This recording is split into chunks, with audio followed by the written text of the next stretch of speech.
Hello, welcome back to my haunted library. It's Regina. It's a really nice rainy fall day. Lily and I hit the cemetery early, and the leaves were falling. It was really beautiful, and it's not too cold. So I'm certainly enjoying this fall weather, even though it's raining. We've had a great stretch of autumn weather. So on days like this, I love to curl up with a good book, and also I love to curl up with a good fantasy. But I've had a few misses of late with some of the fantasy books that I bought, some of the newer fantasy books that I bought since I started BookTube. And I think a lot of it has to do with the fact that I kind of got pulled into the hype. Now, that doesn't mean that these books that I DNF'd, and I'm going to explain why, aren't good or someone might not like. That's my disclaimer because, these are just subjective opinions. And what I enjoy in a book could be very different and often is from what someone else enjoys. So I'm not saying that they were necessarily overhyped, just that I fell for the hype and it turned out that I didn't like them. So I'm just going to go through the books that I have recently DNF'd in the fantasy genre. So as I've said on my channel before, I do have a really hard time DNFing a book. Once I start, I feel like I need to go the distance. But when a book is like over 500 pages, then I do something that I know I'm not the only one who does, is like the 100 mark test. If at the 100 page mark I'm not into it, then I probably am going to DNF it. So I'm giving each of them that I have left away to my local library, and I'm going to forgive myself, clear the aura, and move on. So the first book I already gave this one away. I think I did a review on this, or it's part of like a wrap up, but I really did not like this at all. And that was Black Leopard, Red Wolf by Marlon James, 640 pages. I stuck with this very strange book for about 200 pages. I think it was divided into sections or parts. And I got to that far and I had no idea what was going on. It was very, I wouldn't even classify this book as fantasy. It was more like or at least in that way. Now I understand that this was breaking new ground and a new kind of voice in the genre. So I'm actually glad I sampled it. I really am. I think the author certainly is a talented wordsmith, like a lot of these authors are that I ended up not liking the books. But I didn't really understand what was happening in the story. It was a very brutal world. It kind of defied logic and physics in a way, with the way the characters could jump from tree to tree and shapeshift and this type of thing. I didn't really understand any of it. And it was very violent, but it didn't seem to have... it was kind of like a quest story, but it didn't seem like the quest was important. And the story was told from different point of views. But I ended up being very confused by this book, and I gave it to my local library. So I don't think I will be going back to that. I know it's like supposed to be a trilogy. Other people really loved that book, though, and thought it was, a work of staggering genius. Well, it might just be me. I realize as I've gone through some of these fantasy books, especially the newer ones, and kind of analyzing what I didn't like about them, I just want more of a classic storytelling. I don't want something that's going to break new ground of literature per se.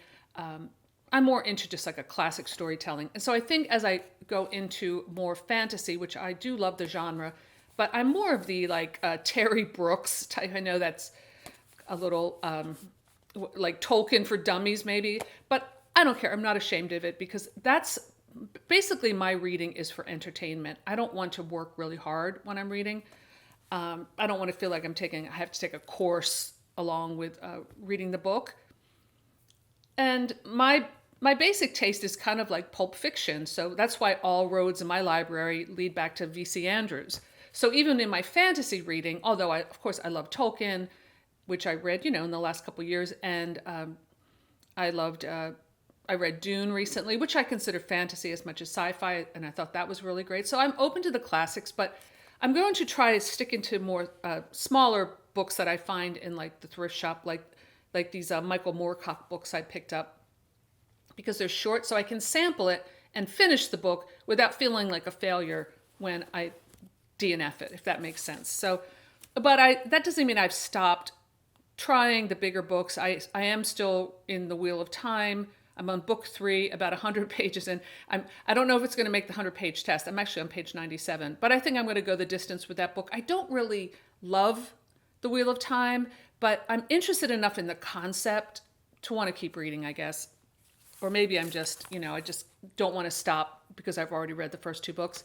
I'm listening to that, the third one, in an audiobook and also reading along. That seems to help with those books because long stretches of time can go by without a lot happening. But I'm kind of liking it better, I guess. All right, so so for Black Leopard, Red Wolf, I wrote, it makes no sense. I need to be moored in some reality. Some laws of physics need to apply. I can understand. And I wrote, confuse me, you lose me, DNF at 200 pages. All right, so the next one I DNF'd really fast. And that was Gideon the Ninth by Tamsyn Muir. That's a really great title and a really beautiful author name. And this was 448 pages. So not that long. And I did get this out on Audible. And I listened to the first 2 chapters when I was doing my, walk around my neighborhood. And I immediately went back to my house and got a refund for it. And I didn't need to go 100 pages. I think I made it to the middle of the second chapter. And I was like, no. It was very, that style. First of all, again, the author was is an impressive wordsmith.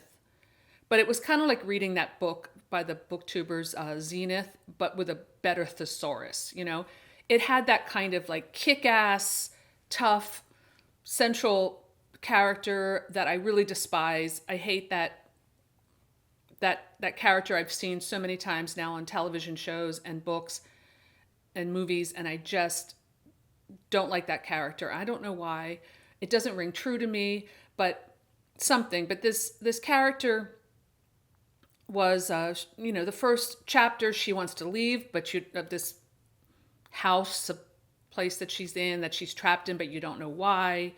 It's all like snappy dialogue, and the narrator had this very, like twee British accent, and it was all very like, cheeky and clever. And I really had a strong aversion to that. So I refunded my Audible right away and traded it in for Bram Stoker's Dracula, which I was like a breath of fresh air. So that's something that was dealing with like the undead, felt like a breath of fresh air. It just confirmed for me that there's just certain types of stories and writing styles that I love and some that I really don't like. And that's fine.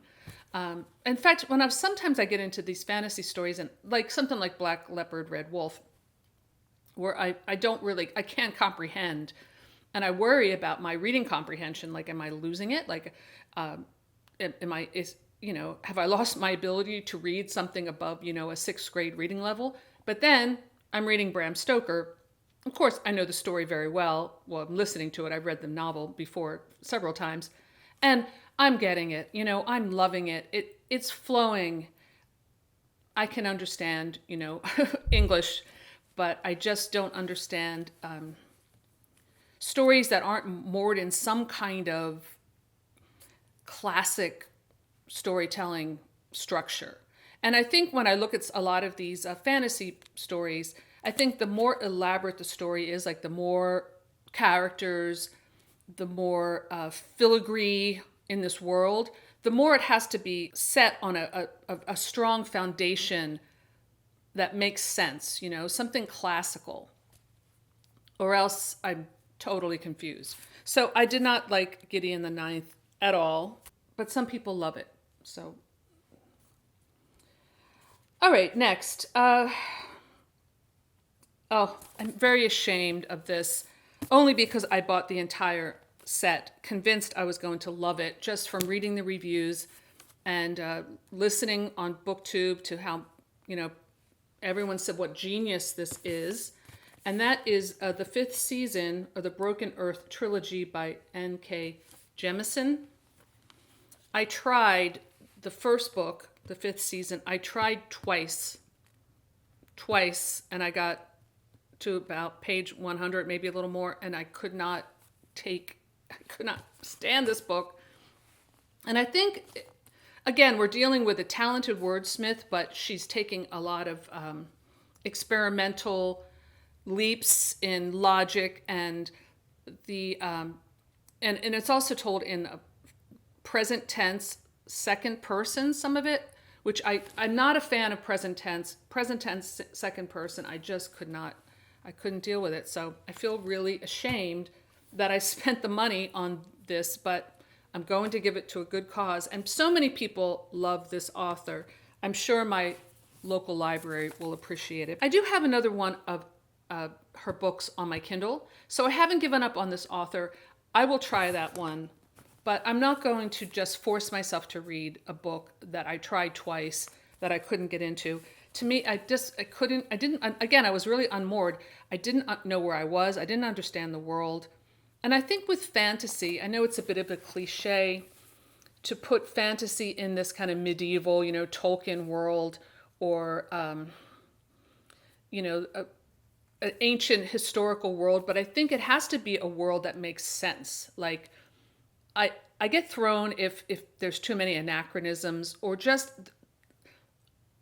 a lack of what they call, people talk a lot about world building on YouTube and stuff, and the world has to make sense, like, for example, like when you're dealing with technology, okay? So like Dune does a really great job with that, about technology, because Dune takes place in like thousands of years in the future after computers were banned. And I forget the name of the uprising, something jihad. So we don't have computers, but we have other technology that works within that system.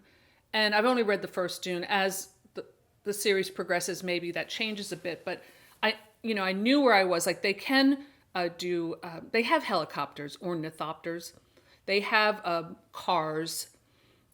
And they're able to travel interplanetary through a time-bending thing. I forget the Space Guild or something they're called. All of that made sense to me, and it doesn't deviate from that. But in some of these other books I've tried, you'll see a world where there's like, they haven't invented a telescope yet, but suddenly a spaceship will appear. I mean, and in that world, it's not coming from like an alien place. So it has to have some kind of structure that's based on our own world that we know. It doesn't have to be the Western world. It could be other worlds, but it has to make sense to me anyway. That's just my little rant. And I felt bad, but I couldn't handle that writing style of Jemisin.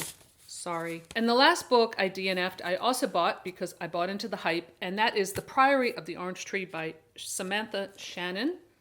It weighs about 5 pounds. It really does have a gorgeous cover. And I mean, the cover alone is a great selling point. I think of all of the books, this is the one I could have gone the distance with if it wasn't so long. But I got about 100 pages in, and I like the writing. I thought the basic concept of the structure of the East and West worlds, where there was this horrible thing that happened with the dragons, thousands of years ago. In the one world, they're kind of like worshiping the dragon. They've embraced the dragon. In the other world, it's like they've abolished the dragon. And, I just thought that was a really nice setup. When we got to the queen character, that's when I really got turned off to the book, because I found her very flat and dull. And just the whole setup of this royal court seemed strange. Like, the handmaidens were there to protect her, but the assassins got really close, so they weren't doing a very good job. It just didn't make a lot of sense that this queen would be like pushing 30 and still unmarried, and not having an heir when she kind of needed that. And I mean, if she is a lesbian or whatever, she could be like having her lovers on the sly while she's married to the king. Like, this is what I'm thinking would have made more sense.